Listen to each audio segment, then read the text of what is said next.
Blog Talk Radio.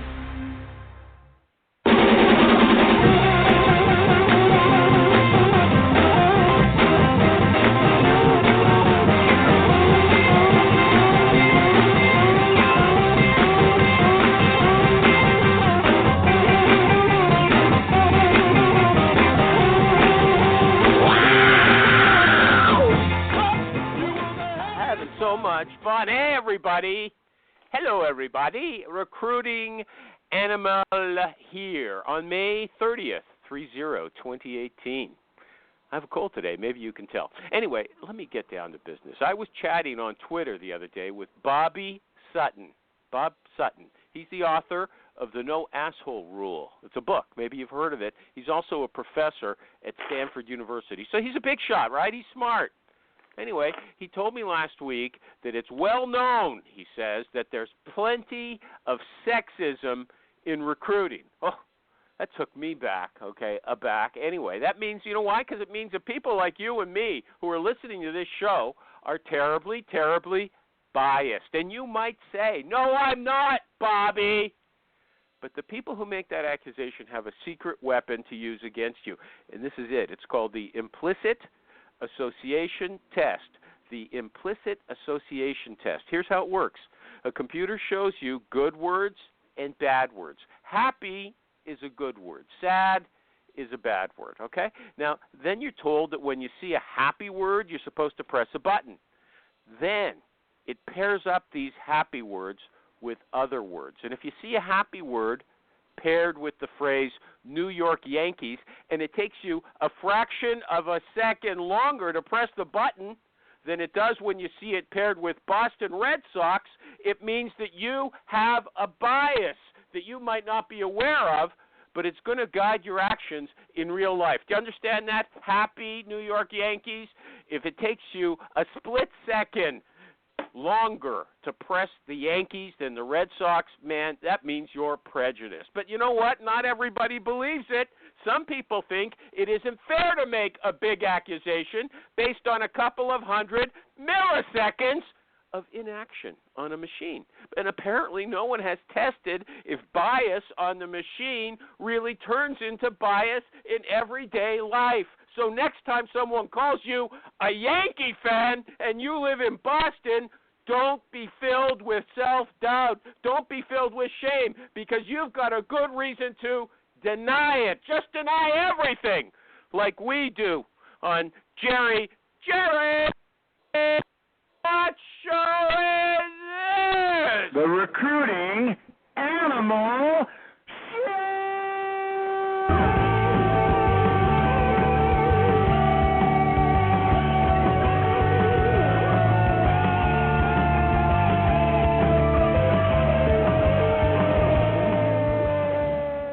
Thank you, Jerry. Animal, thank you for letting me be a vital part of this show for now nearly 10 years. Yeah. You know, just before we got on, he said, you know, I'm there with you, Animal, but I might be checking out for doing other things. That's not the kind of help I need, okay? Almost like I work for myself and have to provide for a family. Yeah, Crazy at talk, lunchtime once a week, you can't set aside some time, but you claim that you're making this a vital contribution. Let's put it to the side for now, okay? We'll argue off the air. Not everybody likes us. We should. Or it can get other. pretty heated. Yeah, okay. Anyway, I want to thank my sponsors as usual. Martin Snyder, the boss of PC Recruiter, the Swiss Army knife of recruiting software. Think about a Swiss Army knife. It's got everything in it, okay? Nin Tran. I prefer not to think of tools of violence and death. That's not a violent tool. It's like an eating tool. Oh, you're thinking of the can opener? Camping tool. Yeah. And the screwdriver? Right. And the spoon and the fork and the knife. Right in the middle it's got of it. Everything. It's got the everything. Machete blade. Nin Tran, the COO of Hire Chewel. I'm getting used to Hire Chewel saying it the way he does. HIRETUAL, just in case you can't figure it out. It's a super-duper sourcing tool. It's the super-duper sourcing tool. And Nick Livingston, the CEO of Honeit, HONEIT, the online interview technology. It's wild. Jerry, before we get going, I do have a question for you. And anybody else on the line, all the lines are open. They can shout in or get in on this. Do people where you live call a convenience store a bodega? Because I never heard that before, but now every writer in New York, what did you say? No. No? Do they say, oh, I was at the bodega? I ask myself, what's a bodega? What's a bodega? And I look at what a is convenience one? store. What? Sounds like a sex parlor. Yeah, you know what? Huh? Sounds like a sex part more than it sounds like a convenience store. But Yeah. that's what's coming. Pretty soon, you and me are going to be saying, we went for a liter, a quart of milk at the bodega. At the bodega. Okay, let's see if the guest is here. T. Brad Kielinski. Is that how you say your name? Are you here? Did you show up? Kielinski, correct, Adam. I'm here. Okay, T. You like to be called T-Bone, or what do people call you in your regular everyday life? Brad, just Brad.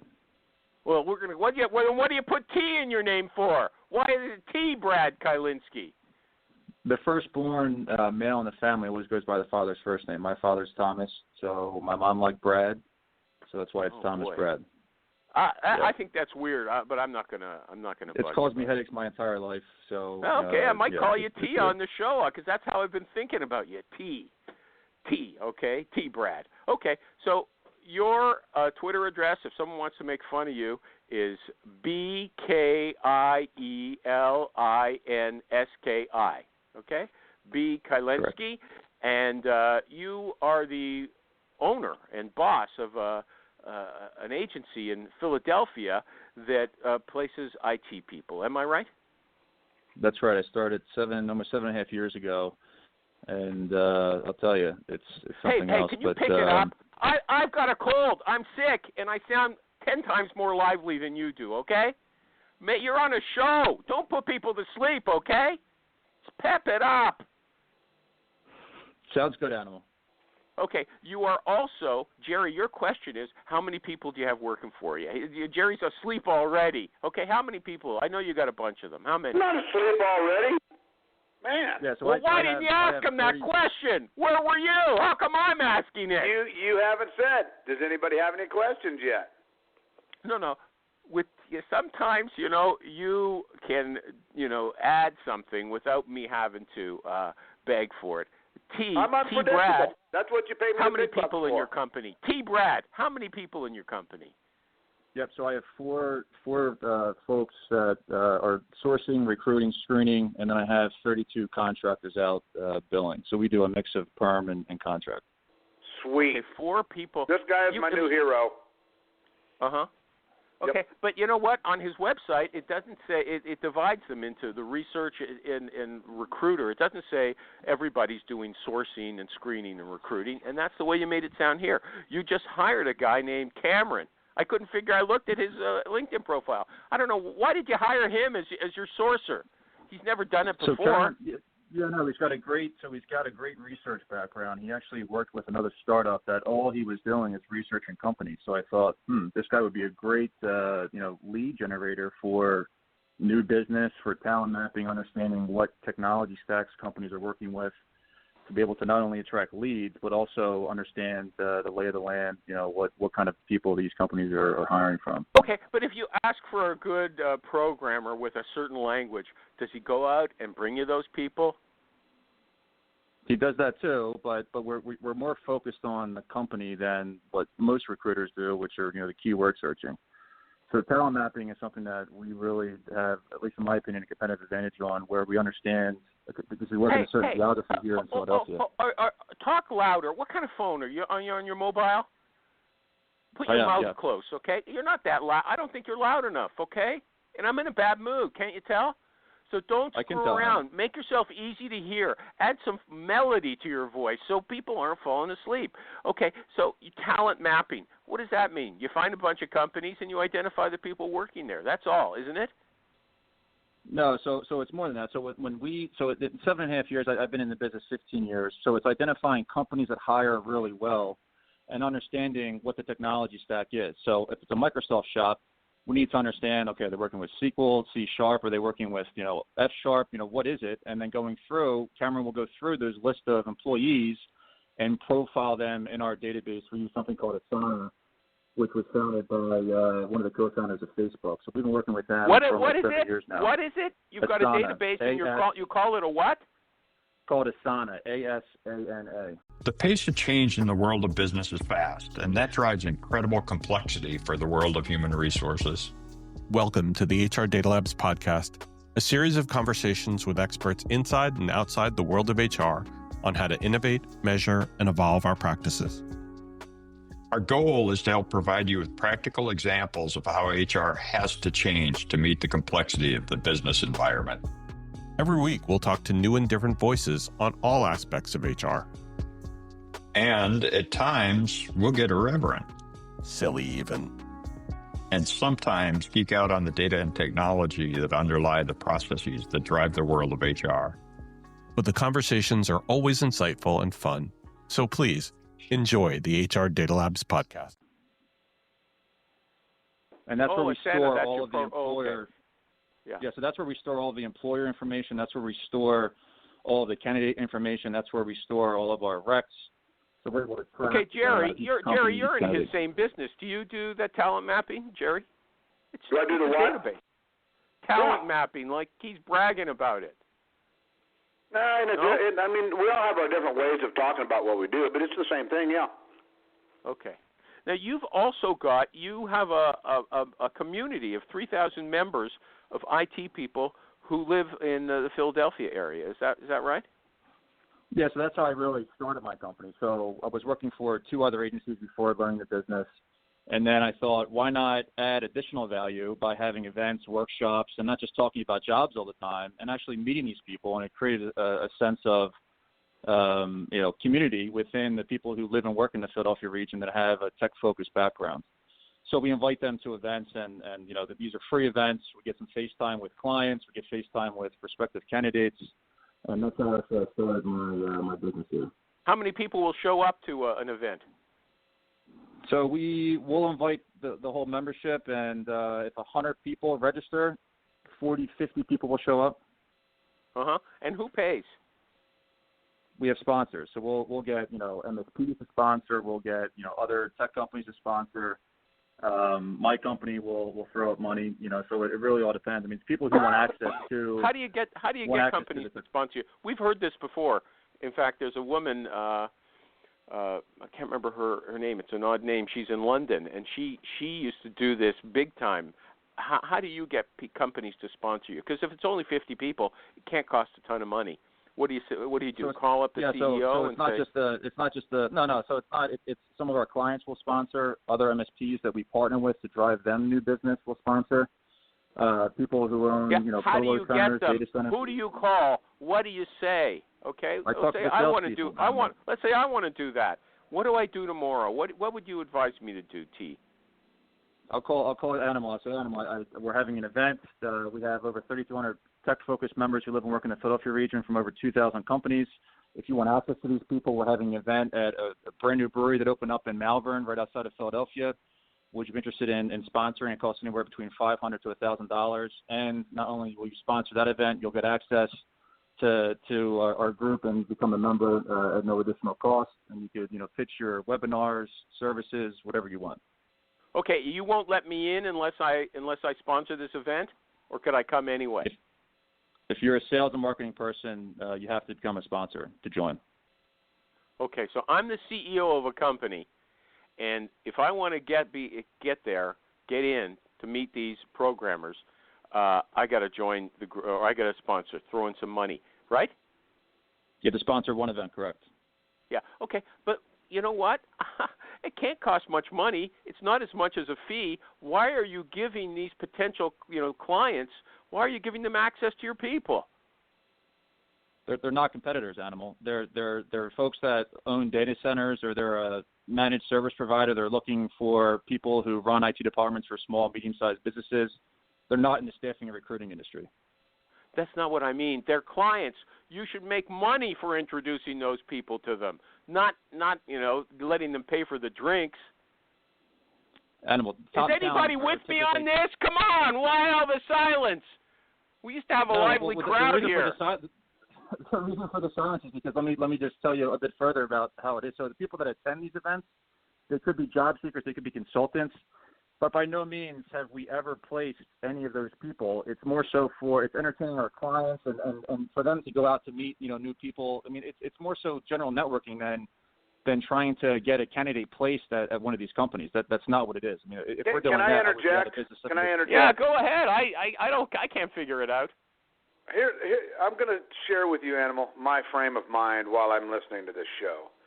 This guy has got 32 consultants working, keeping several recruiters busy. I'm not going to sit here and tell him how screwed up his approach is. I'm listening, I'm paying attention, and I'm going to think, hey, what can I do to change this or that about my desk and get where this guy is? But no, you want to criticize this guy it's ridiculous. That's what I'm saying. Gary, it's ridiculous. Let me ask a question. Does Brad, does this extracurricular activity, this group you've got, this a tech group, does that help your business in any way? It does. I wouldn't be doing it. So it helps entertain current clients. It helps generate new clients. Forget about the candidates, Animal. It has nothing to do with the candidates. Yes, they're there, but it's not a staffing and recruiting function. It's more of entertaining clients and new clients. Those relationships could develop. I could get a new job order that day. I can get a new job order 7 years from now. That's what it's for. I have a question. How do you get them to come? I mean, what is your approach to getting them there? Did you tune in late? Didn't we just do that role play, Kathy? He called me up and said, "Hey, didn't you hear him do it?" No, let me. So Kathy, how we do it is we find a place that's brand new or something that's not 3 years or younger that people haven't been to before. Oh, that's right. Okay, I'm sorry, I heard that. I apologize. And we pick that location, so that location itself draws people. And then on top of that, it's the whole idea of meeting like-minded folks that live and work in. We just did an event a couple weeks ago in the suburbs of Philadelphia. So meet the folks that live and work in the suburbs of Philadelphia versus the city of Philadelphia. So that drew in people. What about King of Prussia? I've been there. Actually, King of Prussia it's a great spot. King of Prussia, Conshohocken, Philadelphia. I mean, they're all central points to meet. Okay. Here's something else. I lived off of Conshohocken and lived in Pennsylvania for 4 years. I loved it. Do you know Mike Astringer? Have you networked with him? Yeah, I know Mike. Yeah, I saw he was heard that he was on the show a couple weeks ago. Yeah. Oh, good. Okay. Show just went down the tubes. Way to go, Kathy. Yeah. Sorry, Jerry. Hey, you put profiles of your candidates without their names and without their pictures on your website. Does that work for you? Does that? I noticed you've got on one guy hired. Do people visit your website and actually scan through those candidate descriptions and say, T. Brad, I want to hire this guy or I want to interview him? Yeah, so it's a mixed bag. I mean, we definitely generate new business that way. A lot of times it's a lot of time wasters calling, wanting to interview that person, but they don't want to pay a dime for it.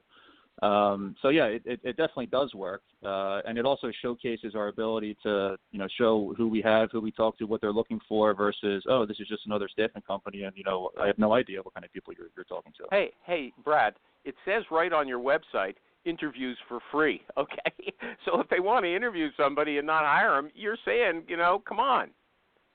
No, but they have to sign a contract to interview for free. You still have to sign an agreement with us to be able to interview that candidate. Because if you hired them without an agreement, what do you have? You have nothing. Okay. So, but like Jerry said, he wants to take something away. You're in the same business as him. He's impressed by your success.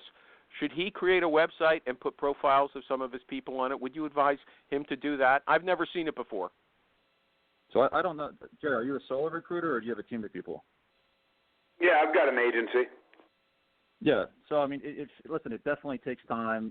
If you have a small team, I recommend either hiring a contractor to do it, someone that's a bit creative, or you do it yourself. I'll tell you, if you're trying to fill jobs and run an agency, you're not going to be able to do it. It's just too much work to be able to focus on that because there's a marketing element to it.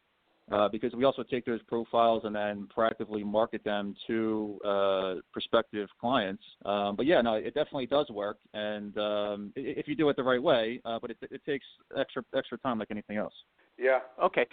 Okay, and you actually post the salary that this person is looking for, and on Twitter you said, look, hey, you need more applicants? Posting salary information in your job ad will increase your clicks 75%. Yeah, it's true. But listen, at the end of the day, Animal, for at least perm, posting job ads, in my opinion, is almost on the verge of a waste of time.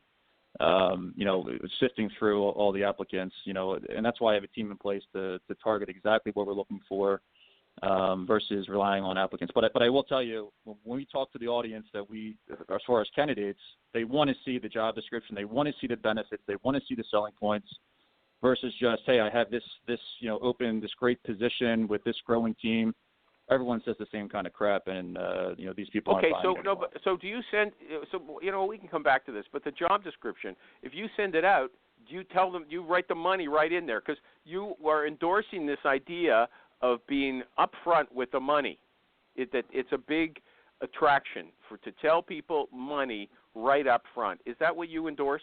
Doesn't sound like it now. Yeah, absolutely. So we've had specific positions where our client will say, all right, we're looking in the 80 to 100K range, but if you have someone that's great, send them over. Ultimately, we fill positions that same salary at $180,000 to $200,000. So we always tell people this is what they start with, this is what they're looking for, but it depends on the client. Some that's specific, it's $80,123.75. Others, it's give me the best people and we'll figure out a way to make it work. But you need to be upfront with the salary, and that works very well for my team. Okay, so next question I'm going to ask you is your first method of contact. I've gone off on a tangent about this stuff, but I wanted to know what you get out of these parties and about posting people on profiles on your website. But right now I'm going to do an ad for our good friends at PC Recruiter. I've told you many times that lots of people believe that recruiting is fragmented. You've got one recruiter placing IT people on contract, and you've got another person working in the hospitality industry. And, some people say that they can't use the same software. One recruiting software is going to be good for these staffing guys in IT, and another kind of recruiting software is going to be better for hospitality. But I got to tell you something. That's not what they say at PC Recruiter. That's where they believe they stand apart. You know why? Because PC Recruiter is good for all kinds of recruiting and all sizes of recruiting teams. And you know why? I'm going to tell you. I'm not even going to ask Michael G. Cox to pipe it. Help me. Here's why. Because they're configurable. Their software is configurable. It's adaptable. They don't impose their ideas on you. You get to shape the software to work the way you want to work. And if you don't know how to configure it yourself, they've got a fabulous support team to help you. Every guest on this show who uses PC Recruiter says that's true, okay? It doesn't matter if you're a solo recruiter working out of your mom's basement or if you're a member of a big team. Big or small, they help them all. That's what PC Recruiter says, and here's what I say. If you're a recruiter, PC Recruiter loves you. So check them out, please, at PCRecruiter.net. First contact. How do you make it? Email, phone, cold call. What do you do, Brad? So we use email, we use InMail, we use Slack, we use text, we use phone. It's a combination of all of it, and it's continuous follow up, getting them at the right time, pitching the right opportunity, understanding. Look, you're being too vague. Okay, what is the one you prefer? What do you use most? You want to get on the phone and call somebody up at work? Is that what you do most of the time? No, I'll send them a quick message either on Slack or an email, see if they're online, and that's how I use it. And then from there, I get their phone number, and then we set up a call. We use You Can Book Me as a tool on my end to set up a call, or I see when they're available, and we schedule a discussion. And then when I get their number, then it usually goes back into a text message back and forth until we can have that. Okay, so hold on. Let's discussion. take a step back. Email sounds like your primary form of initial contact. Is that fair to say? 50-50. Well, what's the other 50? 50 email. What's the other 50? Slack. That's what you mentioned. Well, let's call 50% messaging. I don't really use email as the number one, so it's a combination of messaging, which is email, InMail, and Slack. The other 50% is and what's phone the call. other 50%? What's the phone other call. 50? So you call people who don't expect you to call them at work. You make cold calls at work. Is that right? No, I don't call them at work. No, I'll call them on Never? my personal mobile. How do you have that? I don't find a need to. I don't find a need to. I know because they're giving me their phone number to call. Why would I call them at work when they're giving me their personal phone number? Well, no. If you're sourcing new candidates and you seem to prefer sourced, passive candidates, that's what I gathered from your writing. Okay. How do you have their phone numbers? You don't have that to start off with, or their cell phone numbers, their personal. Yeah, because if they book on the You Can Book Me tool, they're giving us their email address and phone number when we have the discussion, or they're sending us the phone number. Okay. Jerry, can you help me here? Can somebody help me? I don't understand what he's saying. Can't you see I'm struggling? Okay. How do you get them to see your You Can Book Me? You're using a scheduling tool. You Can Book Me. Some people use Calendly. How do you get the candidate to You Can Book Me? Yeah, so I get what you're saying. So we send a message to them asking. Okay. You do that 50% of the time. What about the other 50%? You said you cold call them, but then you say, I call them at home. But that's not your initial contact. Your initial contact is the way you get them to You Book Me. How do you get them to You Book Me? So our initial contact is 100%, or for the most part, 100% messaging. Okay. So it's sending them a message. Are you still awake, Jerry? Are you still here? I'm still awake. I'm sitting here scratching my head, Animal, at why you continue these stupid questions. This guy does what question. It takes. How do you get? Who knows whether it's email, maybe it's a text, maybe it's a phone call, maybe you're on Facebook and somebody says, "Hey, I'm a software guy," and you send him a direct message there. Who knows? It's called give it a shot. Gosh, Jerry, I completely agree. You pursue these kind of topics, it makes me want to hang up and get back to work. Jerry, I completely agree. Adam, I've listened to 4 podcasts, and now the next question would be, what's your subject line? It's the same kind of thing. I get why you're asking it. I get it. And then he's going to call people you are learning slippery. from that. That's great. But I can teach. I can hopefully share. Hopefully, people that are listening can take away something from this versus who the hell cares about my subject line? I mean, that's JV type of. Can I also add here, Animal? I mean, just for the record, okay? When you're talking to agency folks, you're wasting your time, or at least you're wasting your listeners' time, always asking about how do you get candidate engagement. We all know how to get candidates. There's a million different ways. What we really want to know is how do you get new customers? Customers are what we all need, not candidates. As a matter of fact, this is malfeasance on your part, asking these stupid-ass questions about email, text. What percentage of text do you get back? You're wasting this guy's time. You're wasting my time. Yeah, I don't think so. Yeah. I've never heard it. Look, I never heard one person yet ever say that they make their initial contact with candidates through Slack. I've never heard of it, okay? Great. So cool.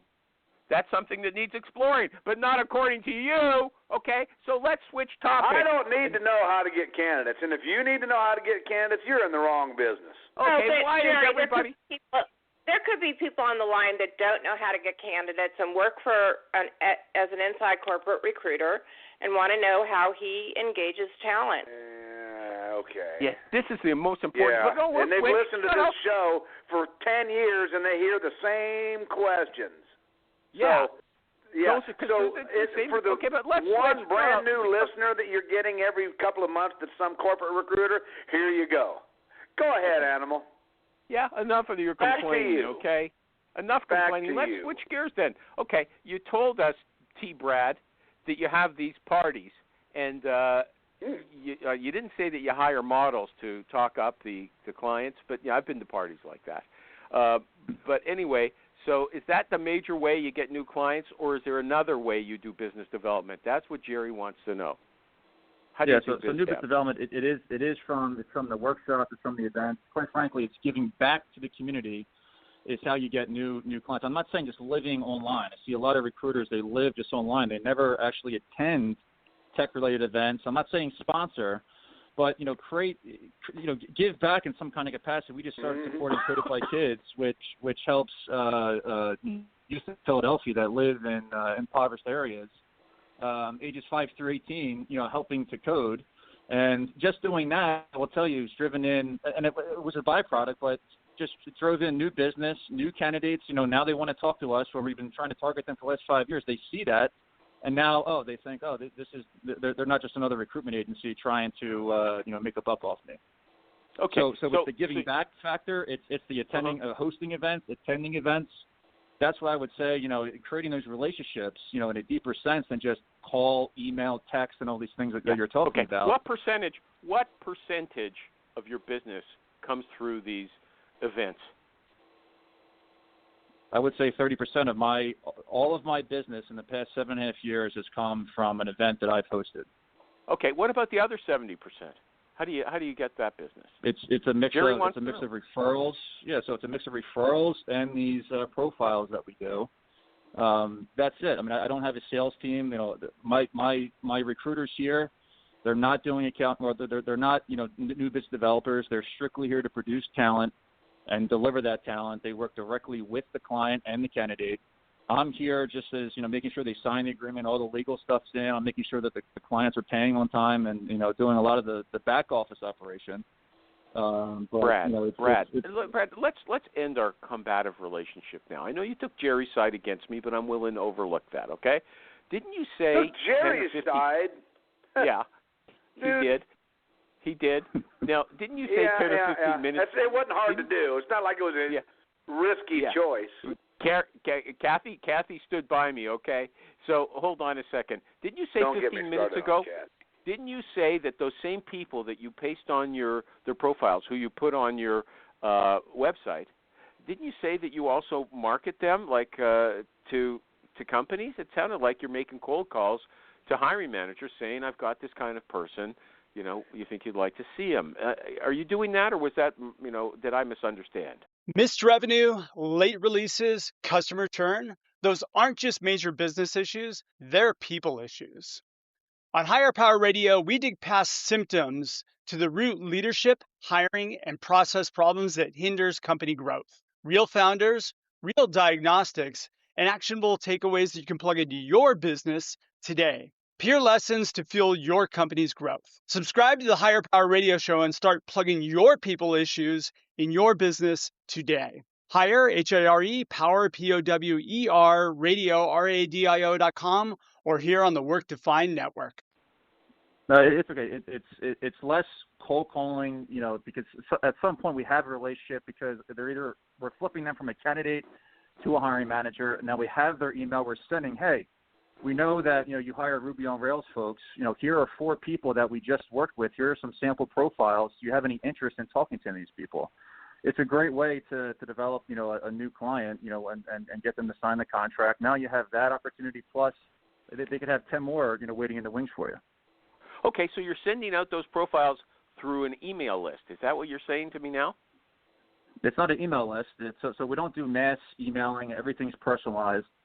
So it's very, and this goes back to talent mapping, understanding what technology stack these companies are using, understanding who are the hiring managers, and then sending those confidential profiles to those folks in the hiring capacity. So it could either be the hiring capacity, or it could be another software engineer that they themselves, they say, hey, I need to hire, we need help hiring, and they see these profiles, and then they refer our profiles over to the hiring manager, and then, the hiring manager contacts us, the owner of the company, depending on the size of the company, contacts us.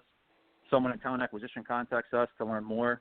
That's how it starts if we're being proactive. Okay. In so now I understand. Now I understand what Cameron is a researcher. He's giving you, like you said, but I didn't understand fully.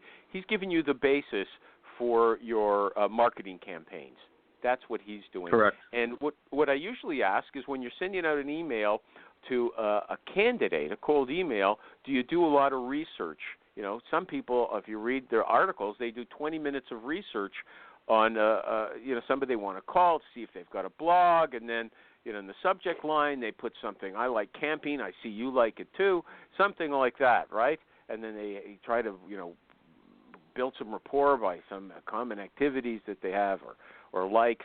So you're not doing that with the candidates, but you are doing it on a technical level with the potential hiring managers that you want to work with. You're putting a lot of effort into qualifying pre-qualifying those people, identifying what they're going to be interested in.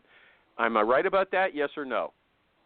Yep, so we do it on both the candidate side and the client side. So that's why we have a research analyst to be able to feed that information to me and the team to understand, what makes the most sense. Do they raise a certain amount of money for hiring? And then we get that information, we get the articles, we read through them.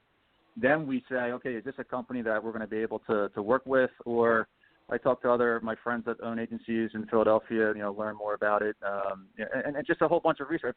We probably spend, I would say, 30 to 45 minutes before we even make a contact, out to a new client, to pitch them. So we're not working with VMSs. We're not working with anyone that has a job to give us.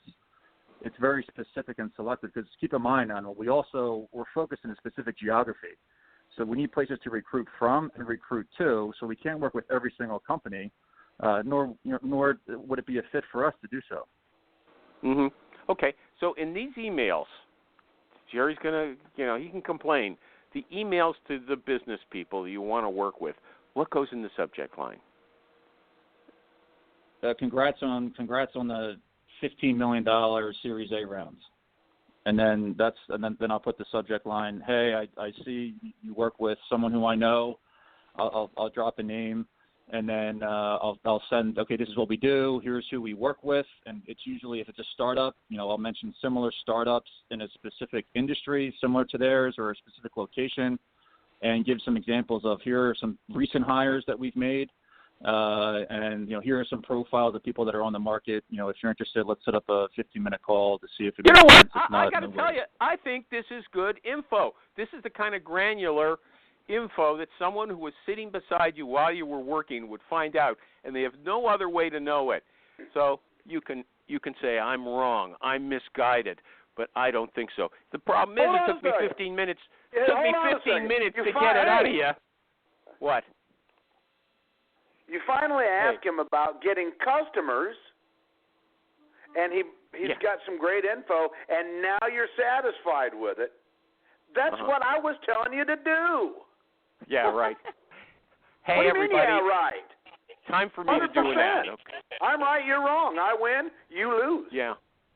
Again. Time for me to do an ad, everybody, for... Admit that I was right. I think you're 100% wrong. You just made it harder for me to get the information I was after. No, okay. Man.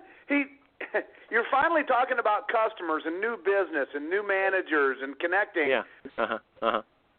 And we're talking about email. We're talking about information. If I was sitting we're talking about email, about the amount of research you do. And it wasn't information about emailing a candidate.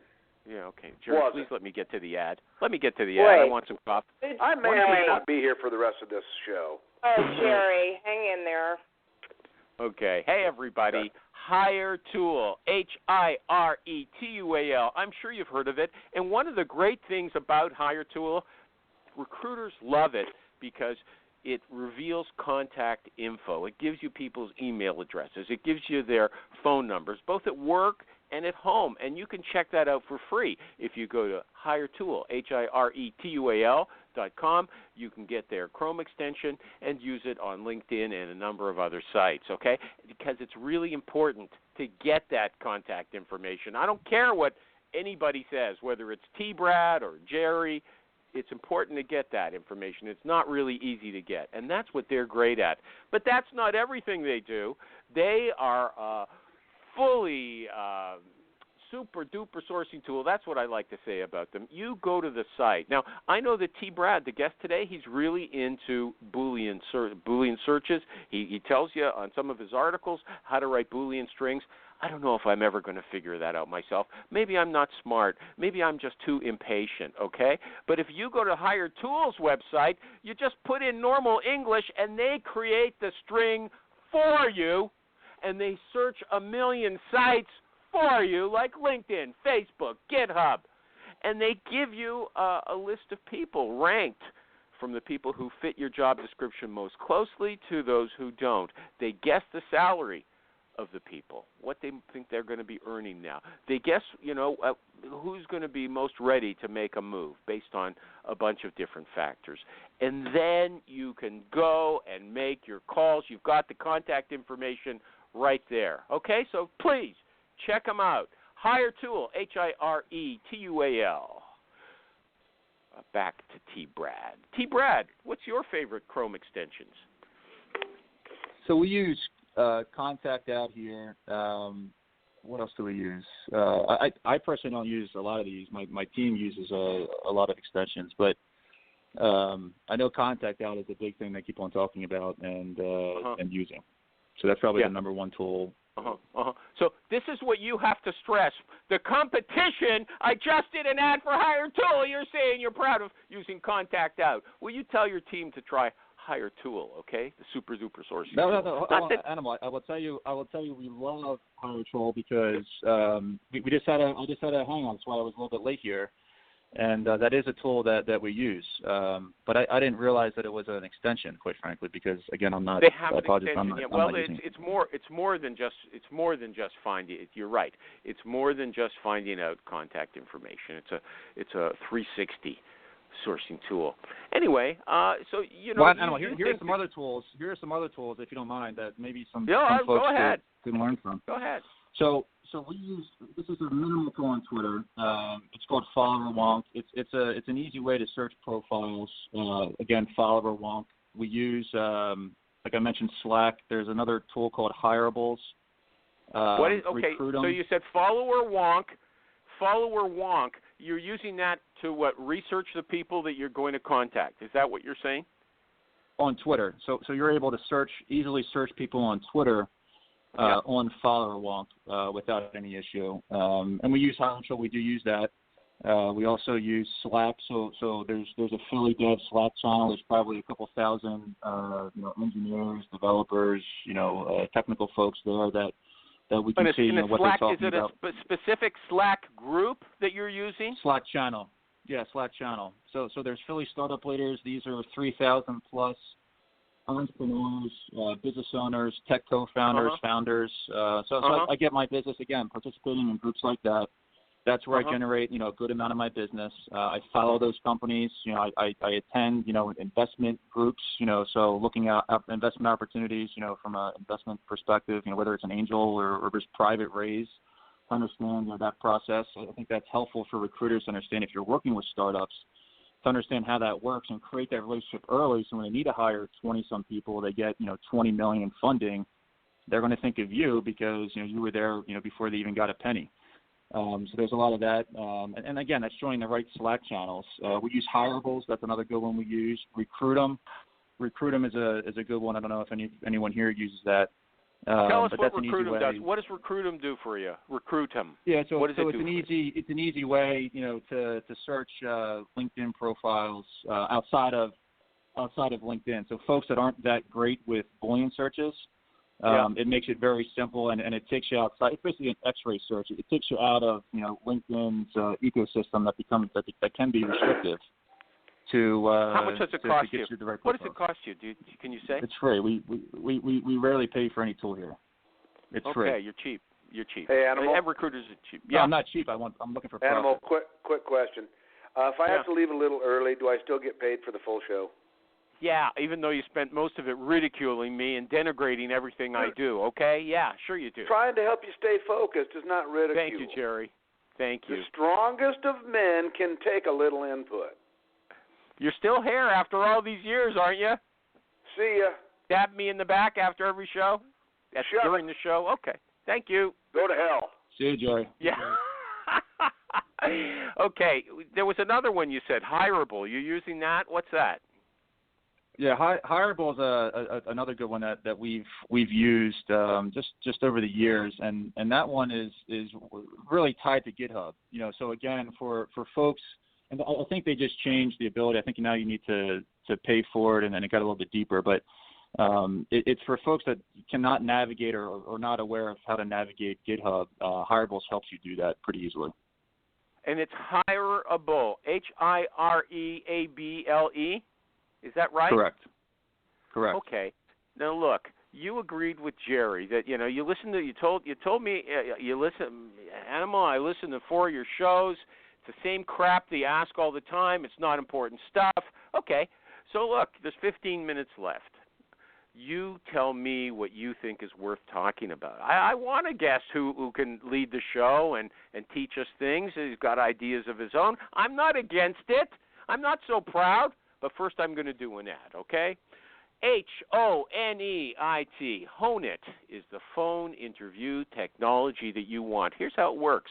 The candidate and recruiter dial into the interview just as they would make an ordinary phone call. It's very easy.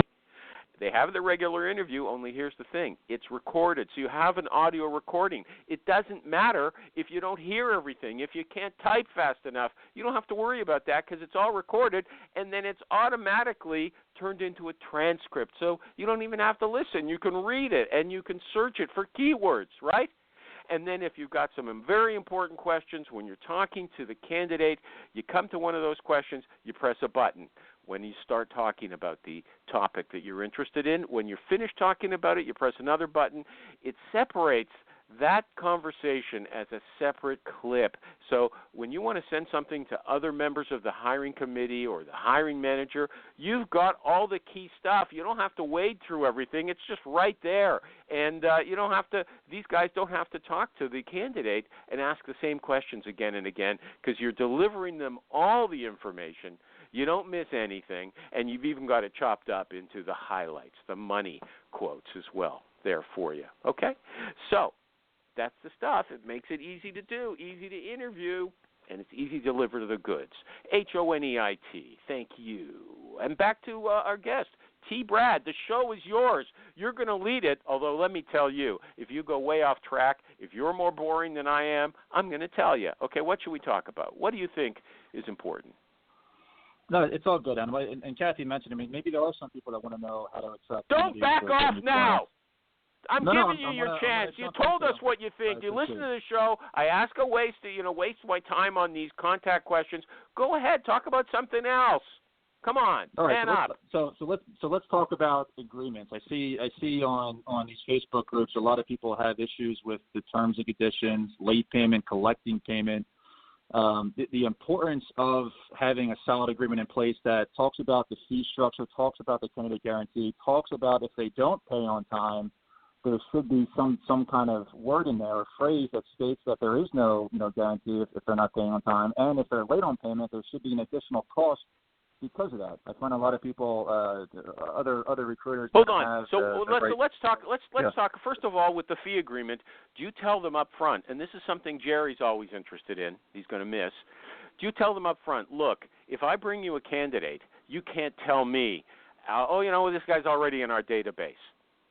If I bring you a candidate, we have a clause in the agreement, right? We have a clause in the agreement that states there needs to be two-way prior communication in a certain period of time.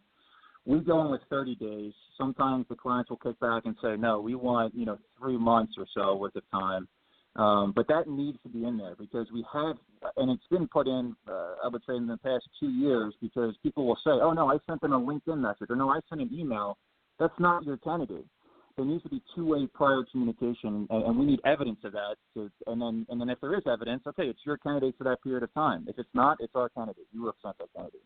So you tell them, if you haven't spoken to this person in the last 30 days, it's our candidate.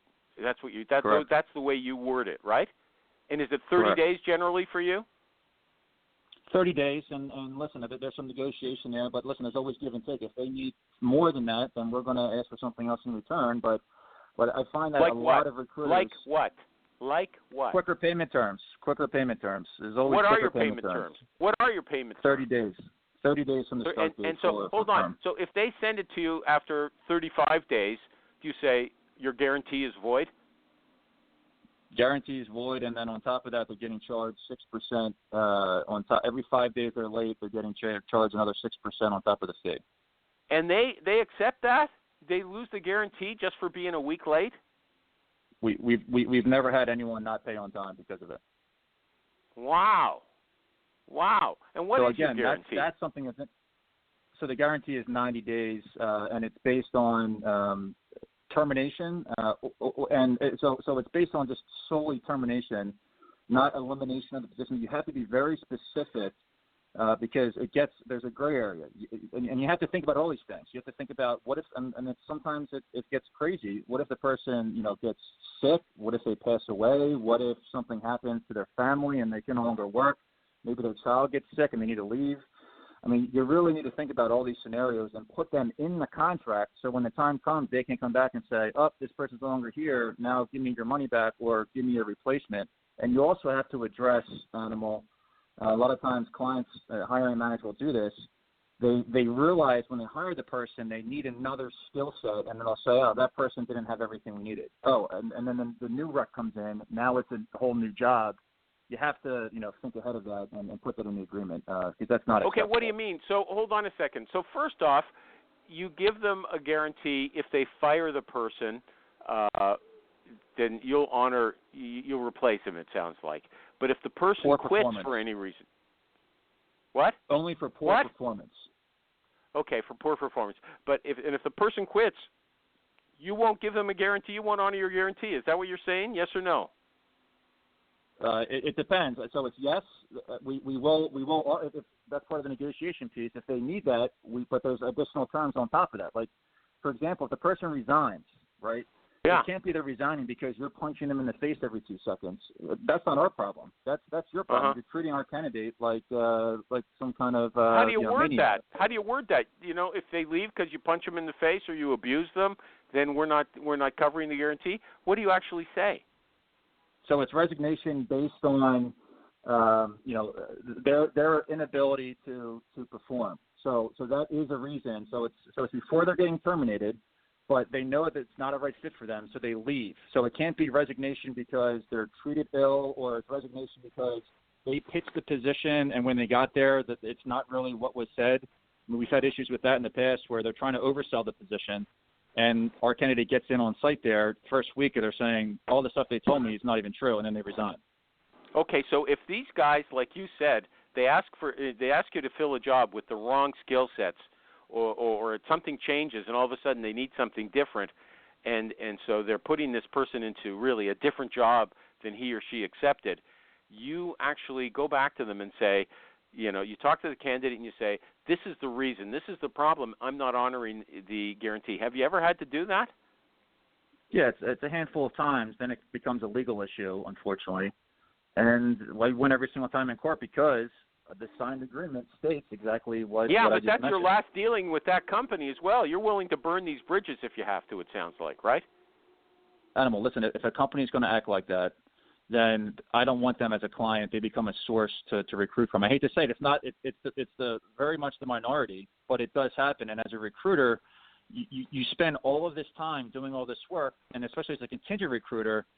These companies will just like they'll say, oh, this one of the next recruiter, we'll find someone else to do it. It's the same way the agency recruiter on a contingent basis needs to protect themselves, and that's the only way to do it. You can't continue to get bombarded by these companies that want to take advantage of it. Pace of change in the world of business is fast, and that drives incredible complexity for the world of human resources. Welcome to the HR Data Lab's Brown Bag Lunch, a series of conversations with experts inside and outside the world of human resources on how to innovate, measure, and evolve our practices. Our goal is to help provide you with practical examples of how HR has to change and to meet in this complex business environment. Every week, we'll talk to new and different voices on all aspects of human resources. And guess what? You get to chat with us live. Live? Live. So they can answer questions or they can ask us questions. They can ask, they can answer, whatever they want. They get to talk with us live. That's awesome. Sometimes we geek out on the data and technology that underlie the processes that drive the world of HR. But the conversations are always insightful and fun. So please, enjoy the HR Data Lab's Brown Bag Lunch.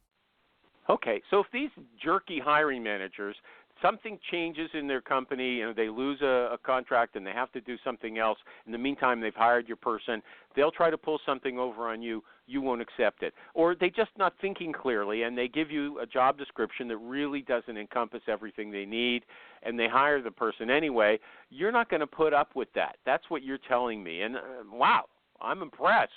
You're tough. And Animal, in other cases, what happens is that they're lying about the opportunity. So when a candidate gets in, they're really good, they're excited, and they get in to realize that all this stuff, that they didn't talk about now has emerged, and it's an absolute nightmare to work there. Or they're treated poorly. Again, that's their problem because they didn't make, they weren't transparent about it. We spent 3-4 weeks interview finding people. That's a month's worth of work, and now they want their money back because of something. And do they ever take you to court? Do they ever take you to court and say, look, this recruiter? No, I take them to court.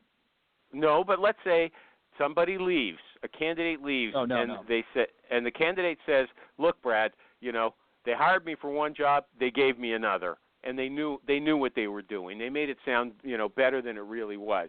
And so you say, look, I'm not going to replace. I did this work. I'm not going to do 2 searches because it was your fault. It wasn't mine.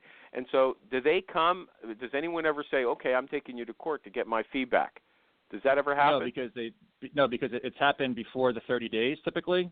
So they'll just keep the money, and then that's when I have to say, well, you have to honor the agreement. The agreement states this is exactly what's going to happen here. Okay. And now every month you don't pay, or every 5 days you don't pay, you're just going to collect. And then there's attorney fees. You're going to have to, it gets very expensive. And listen, I don't want to sound like I'm this maniac agency owner. This has happened 5 times in my entire career. The most part, no issues whatsoever. So how did you know how to make this contract? You got a lawyer and discussed the whole business with the lawyer? Is that what happened? The lawyer. 15 years of running into these scenarios, and I'm sure I'll run into the next 15 years, run into more scenarios where you just need to always update that agreement. And I even made the mistake of going back to clients where we signed an agreement, make sure that they sign a new agreement. I know it's a headache, but to protect yourself, I can't tell you, not doing that, it's going to really affect your longer term ability. So you keep updating your agreement, and every time you update it and you work with every time you work with someone, you make them re-sign. Is that right? Yeah, it needs to be a drastic change though, and it typically is around. It's always around the guarantee. That's everything else. The payment terms stay the same. The late payment stays the same. The fee stays the same for the most part. And we have some clients that actually raise our fee. So what is the guarantee? What is the guarantee? 90 days. 90 days for perm. It's 90 days, 90 days from the start date. 90 days what? You give the money back? No. It's just based on termination, lack of performance, poor performance, and we'll give a credit to replace that exact position. That's the other piece I need to say. You need to have, it needs to be a direct replacement because you can't add additional things in there. And the other thing is it needs to be in a certain window of time. We've had certain companies will just delay because they don't really need that person anymore. And then they'll say, well, 6 months has gone by, you haven't delivered anybody, where we've sent 15 people, 10 people, and they just want, they're playing a game. So again, those are things you just need to inject in that agreement. If you've done a search, and for some reason the person didn't work out, and it's a legitimate claim on the guarantee, why can't they transfer that guarantee to a different search? Well, they can. Yeah, we offer a credit. Yeah, a credit. Yeah, we offer a credit. Okay, it's a credit they can transfer to anything. Okay. And are there any other mechanics like this that you think are important that agency owners should know? Because it sounds like this is really important to you. Yeah, no, the agreements are the big thing. And the other thing is just setting expectations, talking about just these scenarios that run through and be upfront and transparent about it. I'm not trying to hide anything about the agreement. They read it. But once you get engaged, create that relationship from the get-go. Spend 30, 45 minutes on, and we use Uber Conference. We record every kickoff call with the new client. My team gets on, they last 45 minutes. We understand, everything about them. But outside of that, it's important to say, listen, these interviews, you can't have 5, 6, 7 rounds of interviews or feedback. We don't hear from you from a week. The candidates, they're not engaged. They're going to get offered something else, and they're going to take it.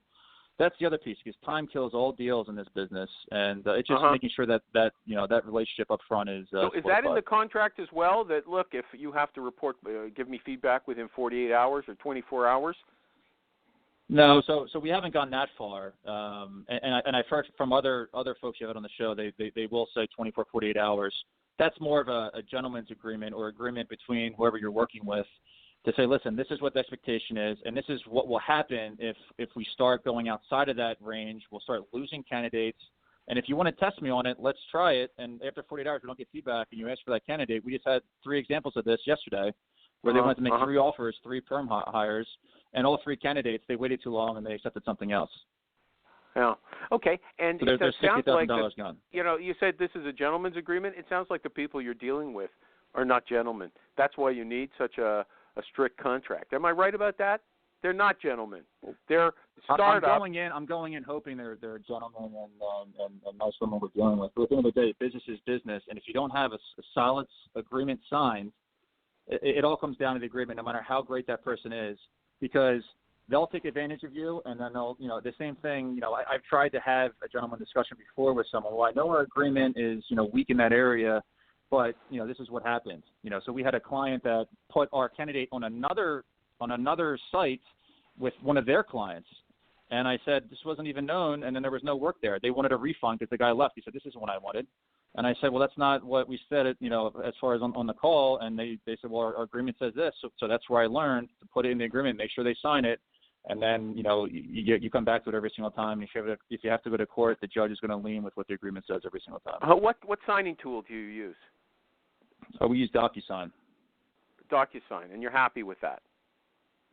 We've used DocuSign, HelloSign. It's kind of all the same. Sometimes we'll go old school and send a PDF, but they can open it in DocuSign or HelloSign just as easy.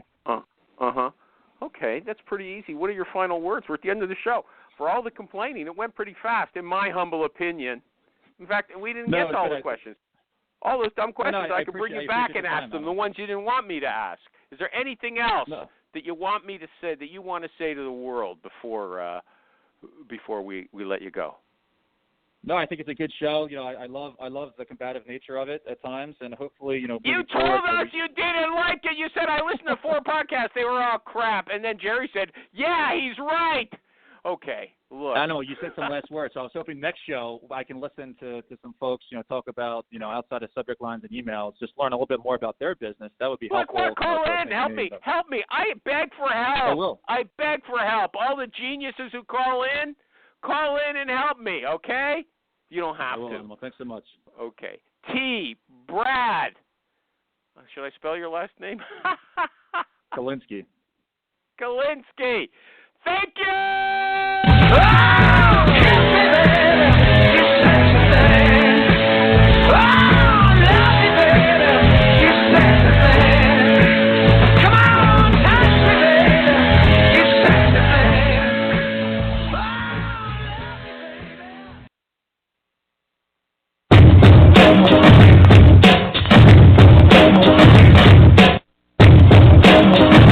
Bill was okay, Animal was okay, but the show itself, same old thing. As a recruiter, there's nothing I'm going to now take to my desk, and I am in a state of constant listening, learning, and applying. That's my thing. I got nothing from this show. I'm not going to do anything new. That's what I'm looking for in my learning phase of my career. I'm here, Jerry. Andy, what did you think of the show today? I missed it. I was involved in trench warfare. Man, I got to tell you, Hey, Animal, mute the person that's doing the beeping. Okay, area code 203. I'm off now. I'm going to have some lunch. What are you going to have? Don't you worry about that. Just handle your show. Hey, I'm not worried about it. I was seeing if you were interesting. Andy Gregory, I'm sorry to have... Yeah, no problem. No, I understand. We have to take care of housekeeping. Man, I'm sure the guy's a nice guy. As a guest, I'm just going to say it was kind of on the plainer side of vanilla, pretty much. I mean, it really was. I mean, I just it was. I don't remember a show being more, wah wah. I mean, it's just kind of I'm indifferent. Something is